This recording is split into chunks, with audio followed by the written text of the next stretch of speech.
Oh yeah, that's a spot. Oh yeah, oh yeah, oh yeah. Oh hi there. Welcome to part 7 of Pokemon Sun and Moon. Today we're going to be kicking off Route 2, and this place is relatively big enough that we're probably going to be spending the next 4 parts here on this route. So to start things off, we're going to cover the lower section of this route, and as soon as you enter, you're going to talk to this guy who's going to talk to you about shaking spots of grass, and we're going to immediately kick things off with some new Pokemon. First thing that you can catch here is Makuhita. It's a fighting type Pokemon, and I'd say it's a pretty well-rounded Pokemon, pretty decent for a solid fighter. I give it a Greatball. Drowsy, the psychic type, is also here. Insane special defense. Not a terrible Pokemon if you're looking for something good in that department. I give it a Greatball. And finally Smeargle, which is a normal type Pokemon. Smeargle is extremely gimmicky, and for an in-game Pokemon, it is terrible. I give it a Pokeball. And then we could start fighting some trainer battles. So while we fight this trainer, I'm going to briefly talk about shaking spots. Pokemon games have done shaking spots plenty of times. This game is no different.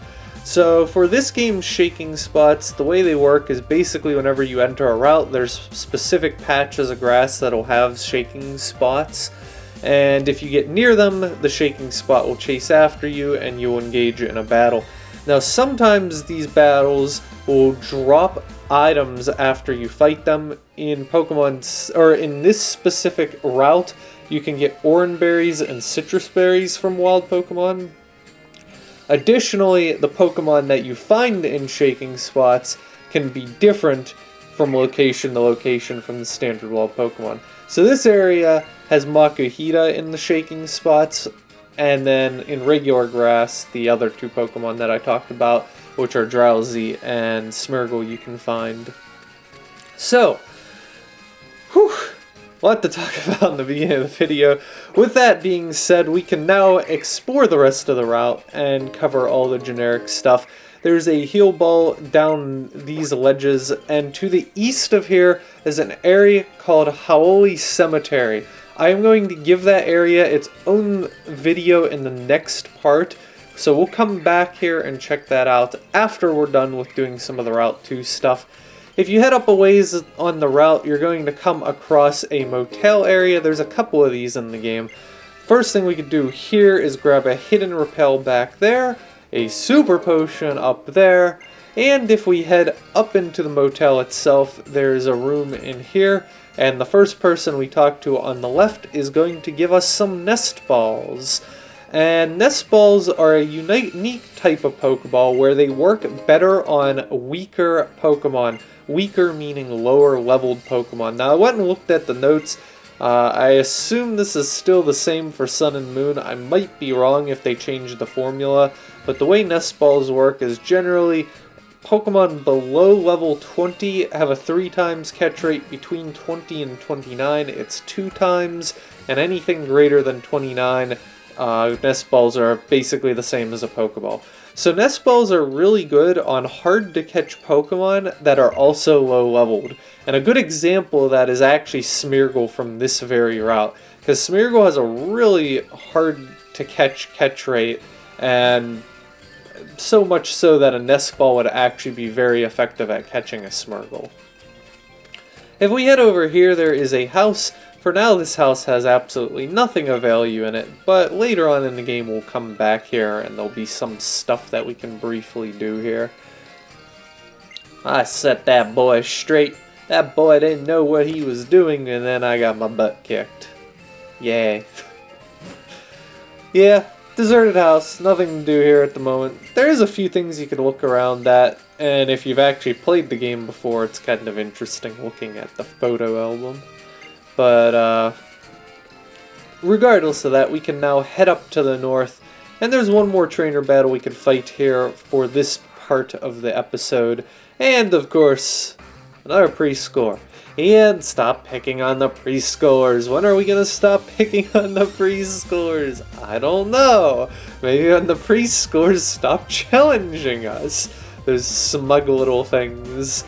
I finally decided to break out my young goose for this episode. I've been using mostly the starters up until this point, so I wanted to start giving some of my other Pokemon a chance.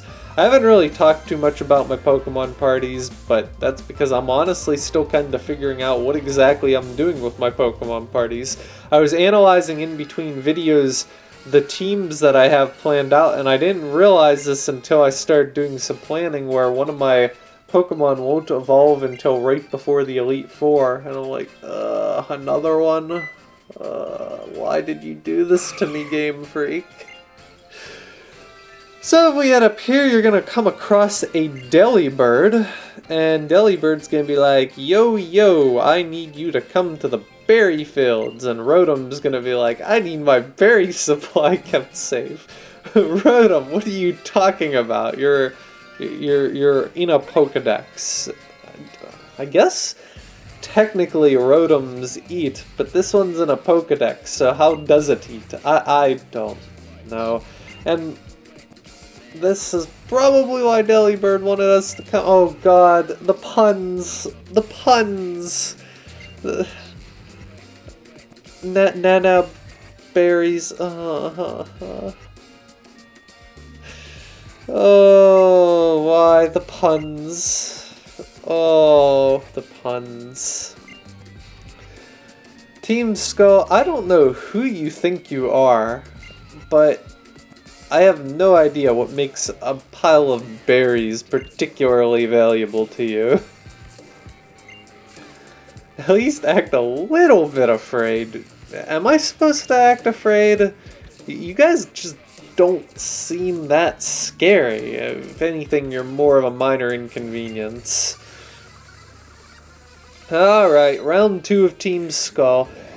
Thankfully, this time around you're fighting the other grunt, the one that doesn't use a Zubat, and he's actually going to provide you with a somewhat moderately interesting Pokemon of Drowsy. Not really, it's still a pretty easy battle.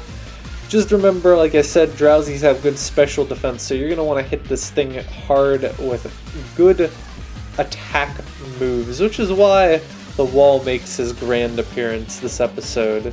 Perfect for these battles. Yeah, I like how the music actually in the background has like, yeah, and skull. Perfect for those idiotic hand gestures. I like how they like basically stop moving around after you kick their skulls in and they're like, darn, we lost. Now we can't act all gangster and stuff here. So, as a thanks for fighting them off, the trainer here is going to give, or not the trainer, the berry dude is going to give you an Oranberry as a thank you. And he's basically going to give you the rundown on berries. So in this game, there are a bunch of different berry trees throughout the region. And beneath the berry trees is a pile of berries that you can pick. And the pile of berries will reset every day, and certain patches will provide certain berries that you can pick. And I'll try to go through what is pickable at each of the spots, starting with this one, which has only Oranberries and Pearson berries. Now, except for this berry patch right here, most berry patches have a chance to encounter a unique Pokemon called Crabrawler, but this specific patch of grass, you can't do that. So this patch of grass has a 0% encounter rate. I guess that was because this is meant to be a tutorial patch of berries, and if you get a Pearson berry from said patch of grass, you can go back and talk to this guy again, and he's going to give you a citrus berry for your troubles. Oranberries and citrus berries heal your Pokemon for a little bit of health, and they can be equipped to Pokemon, and the Pokemon will automatically use it because the Pokemon is intelligent enough to know how to use non-man-made items. If you come into the Berry Master's house, there are a bunch of Delibirds in there, and the one that I talked to will also be kind enough to give you your very own revive. If you loop around the house, you could grab a Silver Powder, which boosts Bug-type moves. If you head down here into the fields, You could loop around, and there's a few more items you can get here, including a repel. Yes, I know, there is like a million back-to-back items that I am covering right now. They are everywhere. Everywhere. In the bottom left of the berry fields, there's a big mushroom. Big mushrooms are useless, but you could sell them for money. Loop around and grab yourself a paralyzed hill. And that wraps up all the items for the berry fields. And that's going to wrap up this segment of Route 2. Like I said, I'm going to break it down to 4 smaller parts. So next time, we'll head off to the Howley Cemetery. Have a wonderful rest of your morning, day, or night.